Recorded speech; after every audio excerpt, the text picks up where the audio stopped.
We are joined now by Ohio State tight end Cade Stover. Buckeyes playing Penn State this weekend. Cade, is the energy around the Woody a little different in weeks like this?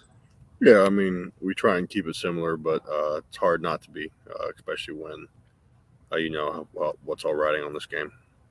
Do you have to tell yourself, hey, we got to treat it like every other game, or is that something the coaches are doing, or is that you're telling the younger players that? No, I mean we're definitely ramped up around here more than normal. There's no doubt about that. So we're just trying to take it day by day right now and make sure we're ready to play on Saturday. So I was talking to the Jim Nagy, the director of the Senior Bowl, about you yesterday, and he said that you've gotten even better this year and really expanded your game and look even better.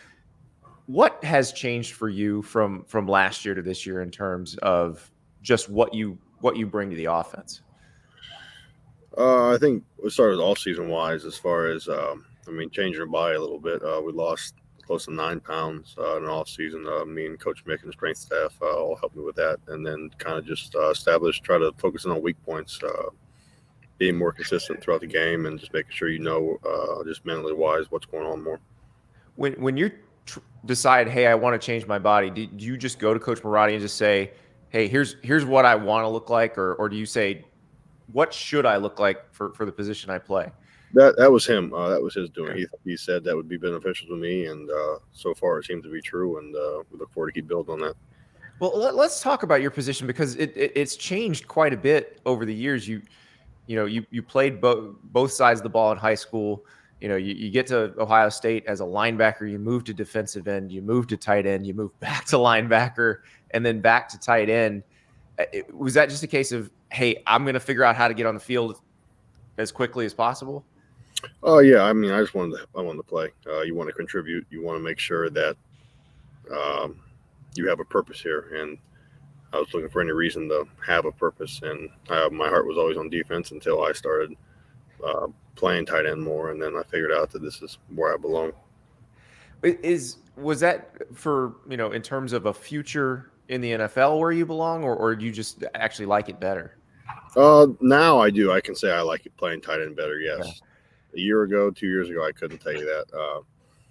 But yeah, I think longevity wise and just what's going to help this team more is me playing tight end. We'll be right back with Cade Stover, the tight end from Ohio State. But first, I want to talk to you about Game Time. Do you want to go to that Penn State-Ohio State game? I know. It's been sold out for months. Everybody wants to go to that game. But you can get tickets right now on Game Time. You download the Game Time app, redeem the code Staples, you get $20 off your first purchase, and you can get tickets to pretty much anything. Sporting events, comedy shows, concerts, you name it. Game Time has it, and you can even buy it at the last minute as stress-free as humanly possible. You're clicking through the app. You say, I want to look at Ohio State football. Okay, Ohio State football. Let's go to the Penn State game. Here are the seats that are available. You click on the one you want. You can look at the seat that you would have. You get the vantage point there in the stadium, and you can say, okay, I like that seat. With a couple more taps, it is yours. And by the way, on game day, you need to transfer it to a friend via text message. Not a problem with Game Time. It is so easy. It takes all the stress out of last-minute ticket buying. You don't have to worry about walking up to that guy who's holding 3 tickets and not sure if they're real. You're not sure what's going on with them. Game Time takes the stress away. So download the Game Time app, use the code Staples, $20 off your first purchase. I saw a quote from your old position coach, Kevin Wilson, so you moved to linebacker after the 2021 season, played linebacker in the Rose Bowl, came back to tight end that spring. But I remember Kevin said in the between time, he said, I went to Cade and I said, don't give me this crap about what's best for the team. I want to know what's best for you. How did you handle that? And then how did you make the decision? That's exactly how it went down too. To be honest with you, I have no clue. If you know Coach Wilson, you know he keeps it pretty honest and pretty straightforward. So I kind of came to him. I was like, hey, I always felt like on offense I kind of had handcuffs on me. It was never really free to go and play how I wanted to play the game.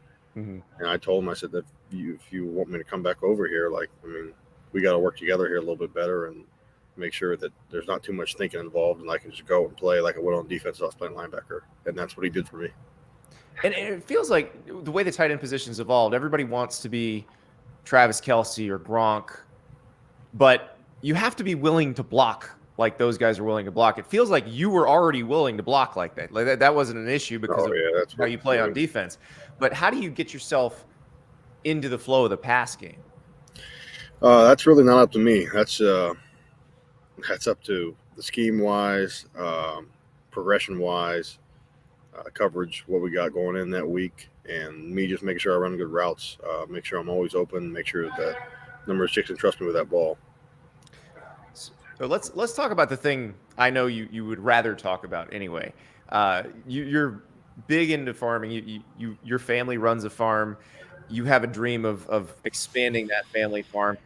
I'm curious, at what age were you when you decided this is what I want to be and this is how I'm going to do it? That was before I could even think. There's never been a second thought in my mind. I mean, if you ask my mom, she'd tell you that by the time I was able to walk, basically she had to make sure that she always kept an eye on me because I was always sitting on something, turning something, or doing something like that on the tractors outside. So your dad started this farm while running an excavation company with his brother, but started this farm with a couple cows and a couple acres, and now you're 80 to 100 head of cattle, and you're growing hay and you're growing corn. How did that evolve? That's his passion too. Yeah, he's just like me, except I mean, our farm's not big enough right now to where he can just do that. So, him and his brother started the excavating business together, and that's his main job really. And then on the side, he farms. And then so at night, basically, you want to spend time with pops. Like you got to be outside. You're holding a flashlight. You're doing something, and that's what I look forward to every night. Was when he got home, we can go outside and go back to work after he just got done with work. So you guys would have the family dinner every night, and then you were the designated flashlight holder while he's working on different pieces of equipment. Every night. I can't remember one night where Mom did not make a dinner. We did not sit down as a family and have dinner. The structure and the work ethic that builds for you, how does that help in every aspect of your life? It's not all sunshine and rainbows. Like even there, like it sounds great, but like there's days where. Other days are much worse than others, and no matter what, like you know what to expect. You know who's going to be there for you. So when you come down and sit at the dinner table, whether you had a horrible practice or you got cows sick or your crop sucks or something like that, you still have those people at the dinner table with you to lean on, and no matter what. So I was reading where you said that you actually had the property picked out that you'd love to buy to add to the family farm. Like, do you drive by it every once in a while and just say, someday? Every single time I'm home, I will do it multiple times. It's about 400 acres. It's an old dairy farm. And I've actually got very close with the guy that owns the place, who's a really, really awesome guy. And hopefully one day or down the road here in a little bit, he'll have the opportunity to buy that place. So do you tell him, hey, when I get to the NFL, I'm coming? Not exactly, but I think he knows. Yeah. I think he's pretty receptive of that happening. I think he still wants to see that place be farmed. And I think he knows that, that place is going to be hard to be farmed by a better farmer than what I'm going to take care of it.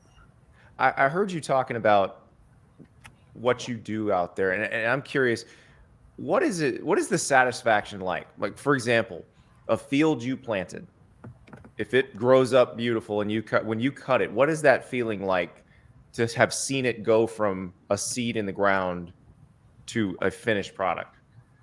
There's just so much that goes into it's almost like football in a way, just to where there's so much preparation that goes into even getting into the field, getting your equipment ready, getting your seed ordered, getting your fertilizer ordered, getting everything ready to go. But then again, you're relying on Mother Nature to be good to you. And if it is good to you, you're so happy in the fall. But if it's not, you're like, gosh, like this is tough sometimes. And just having to see something come, especially as a cattle wise, like seeing something from a calf be born and then leave the farm at 1,600 pounds. Like you're like, wow, like, and you hand fed that thing with 5-gallon buckets its whole life. It's a very special, rewarding feeling. So you're studying agricultural management at Ohio State. What is it like having all that practical experience when you're in those classes? Kind of gets me in trouble sometimes because they like me to think a certain way, and necessarily I have a couple other ways I've done it my whole life, and though they might not be by the book, they still get the job done. Have you debated? So you've debated with professors about? Yeah. Had a concrete class. They got pretty a little bit. I was gonna say I doubt there are many people who have as much practical experience as you do. No, a lot of these kids. Like for me, it's still amazing. A lot of these kids come from 1,500, 2,000 acre farms, and basically they said, "I just want to get off the farm and come and experience college." And in my mind, I'm like, "Gosh darn, you're living my dream right now, and you're in college. What are you doing?" It's interesting to hear you talk about the dream of running the farm. It makes football almost seem like a means to an end. Is it like that, or is it you just love being out there? I love playing football. I love being around everybody here and team wise, and coming into somewhere and like we're all working for the same goal. And that's kind of what farming is like in a way. I think that's why I've drawn to football so much, because it's hard constantly. Every day it's hard. Like there's no practices are hard. Basketball, you can kind of get away with, hey, this practice isn't that bad, or you're working on shooting today, you're working on a jump shot today. Like every day's a grind here, and every day on the farm's a grind here. So I've taken up to football, and I'll play football as long as I can. So I heard you say in an interview that basketball was your first love in terms of sports. Was that just, you come to realization, hey, the future's in football? Yeah, basically. I still love playing basketball in the off season. We play basketball all the time here. But yeah, I was a decent basketball player in high school though, and we had a good time with it. How much of it is kind of the science of, hey, here's my ideal height, my ideal size. I'm this height. I can be this weight, and this is the best position / sport for me. All of it has to do with that. If I was 6'8", if I was 6'7", I'd probably be playing basketball right now, because that's probably the best decision for my body at that point. But at my height and size now, football's definitely the best route. And 20 years ago, you probably wouldn't have been a tight end, right? You're probably a Mike linebacker somewhere. I would have been a throwback middle linebacker. You had the neck roll. You'd have the bloody bridge of the nose. I can see it. Oh yeah. How big would your neck roll have been as a Mike linebacker? My pop wore a massive one. I just make it bigger than his. Is all that matters. All right, Cade. You've got some of the more fun NIL deals, and I've heard you talk about NIL, and you definitely have a very mature attitude toward it. But what has it been like having, basically, you've got a seed company that helps you with seed corn at the family farm. You work with the Ohio beef producers. Right. What is that like? It's awesome. FS Envision is a seed corn that we plant, and it helps our farm definitely more than it just benefits me personally. But it's all in one in my mind. So I'm honestly looking more towards helping the farm than financially helping me at this point, just because I know down the road that's what I'm going to want to do, and hopefully I can continue those relationships down there. But having FS Envision supply us with that seed and us basically promote them and see how well that seed does for us is crazy. And then Ag Pro on top of that, helping us out with equipment and stuff. Because we're not huge farmers yet. We came from basically lower end equipment to sending us out brand new stuff that we're using. It's insane and helps my dad out tremendously, especially when I can't be there every day during the week in the season. Well, that's what you said. The dream at Big Ten Media Days, you said, was have the equipment company. So that's like, I know you mentioned last year during your off week, you had a combine sent out and you got to mess with that, and it was a lot bigger than anything you've gotten to use before. What is driving one of those things like? I've always imagined, I've driven past them, in the fields and wondered, what's the power feel like? Just like people think of sports cars, like you see a $200,000-$300,000 sports car that are really like, gosh, like that must be cool. Like then you sit in one of these things that is $600,000 and you're 20 feet up in the air. You're like, oh damn, this is the real deal right here. I was gonna say it's got a little more power than a Lambo, even if it's about the same price. So, right. So I got to ask you before we let you go. This is a question I usually only ask the offensive lineman, but you're a very good blocker and you raise cattle. So I have to ask you this. Perfect steak, cut, and how do you cook it? Ribeye, no doubt about it. Medium, not medium rare. It's a little red for me, it's too much. But Okay. I'm definitely a medium guy with. There's a seasoning. It's called like charcoal black or something like that. We put on it at the house, and we like it a lot. Well, listen, everybody else I know they've eaten a lot, but you're the only one who's ever raised the cattle himself. So I will take yours as the most expert advice. Cade, thank you so much, and good luck against Penn State. Appreciate you. Thanks a lot. Thank you so much for watching. Just a reminder, subscribe to this channel right here so you never miss an episode of Andy Staples on 3. And oh, by the way, watch all the other great videos on the On3 Sports YouTube channel.